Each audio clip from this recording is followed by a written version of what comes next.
श्री लोकराम जी कहाँ है? आ जाए यहाँ जरा 10 मिनट परिचय करा दे। ये रामलीला के अध्यक्ष मंत्री हैं, पदाधिकारी हैं, इन्हीं के नेतृत्व में ये राम जन्मोत्सव काम कर रही है। मैं है समझ लीजिए वो अशोक जी बघेल कार्यकारी अध्यक्ष, जिनके मार्गदर्शन में पूरी समिति काम करती है।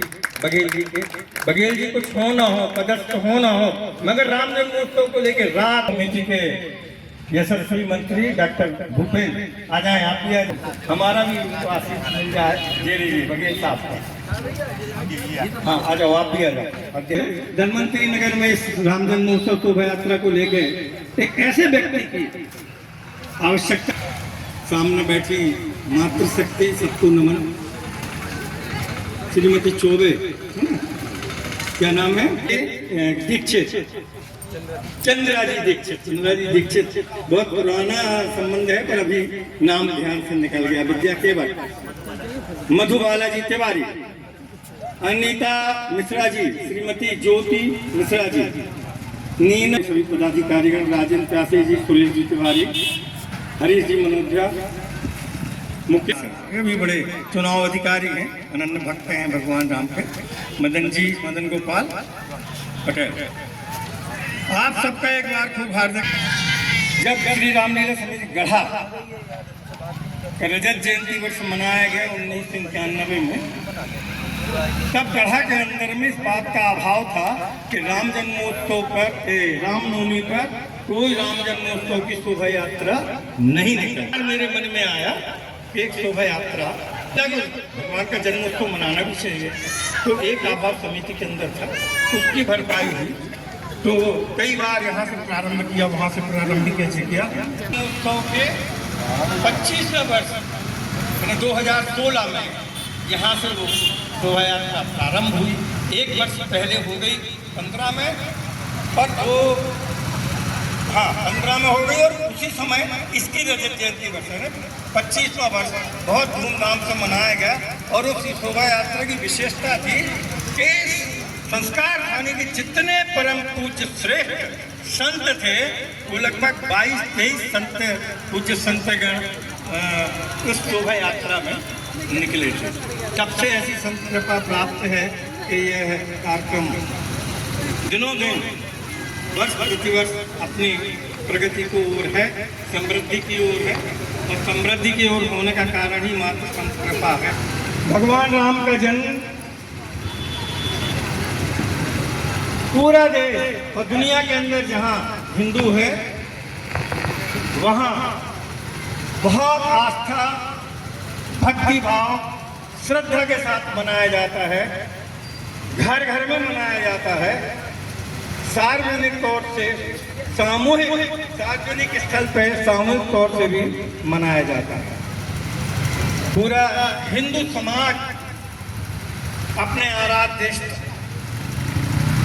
का जन्म दिवस मना के ऐसे हर्षित और पुलकित प्रफुल्लित होते जैसे अपने पुत्र का या पौत्र का जन्म दिवस मनाते। इस प्रकार से परिवार और हम अपने परम पिता का जब जन्मदिन मनाएं, उनका प्रकटोत्सव मनाएं, वर्ष अवधि आयु सब गणना करके वैसा विचार करते हैं, पर प्रभु राम तो अनंत है, अनादि है। उनका अवतरण हमें सिर्फ एक आदर्श के लिए हुआ, मर्यादाओं के लिए हुआ, हमारी सनातन संस्कृति के लिए हुआ, सनातन परंपराओं के लिए हुआ। हम एक औपचारिकता भर कर पाते हैं कि भगवान राम के जन्म या प्रकटोत्सव मना के, अवतरण उत्सव मना के हमें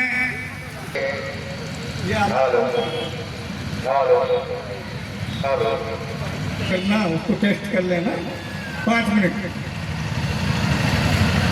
भगवान राम ने जन्म लिया, सनातन संस्कृति को स्थापित करने के लिए दुष्ट दलन किया, जिन्होंने उस विरोध बने, जितने दुष्ट उस समय थे उन सब का दमन किया। हमारा भी कर्तव्य है हमारे आयुधों को, हमारी संस्कृति को, हम भी ऐसे दुष्टों का दलन करें, ऐसे दुष्टों का दमन करें, किसी कीमत पे हमारी सनातन संस्कृतियों का अपमान हम नहीं सहेंगे। हम ऋषि परंपरा को जीने वाले लोग हैं। सनातन का मतलब होता है एक आर्कम अकेला नहीं, तो जितने हमारी हिंदू मान्यता, कोई भी इनमें से किसी का भी अपमान किया जाता है, जैसे दुष्टों का दलन करने के लिए संकल्पित हो जाइए। वो समय आ गया है। ये पूरे देश, आज इस देश के अंदर, देश में एक पत्थर नहीं चला, एक पत्थर नहीं चला।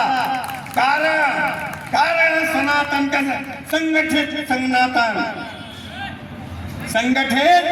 सनातन जिसकी घोषणा प्रयागराज में महाकुंभ में 67 करोड़ लोगों ने इकट्ठा होकर एक साथ घोषणा की, सावधान दुनिया के दुष्टों, यदि हमारी संस्कृति के ऊपर जरा भी कोई दृष्टि, मार्गदर्शन में हिंदू समाज ने ये घोषणा की है वहां एकत्रित होकर कि अब सनातन पर अब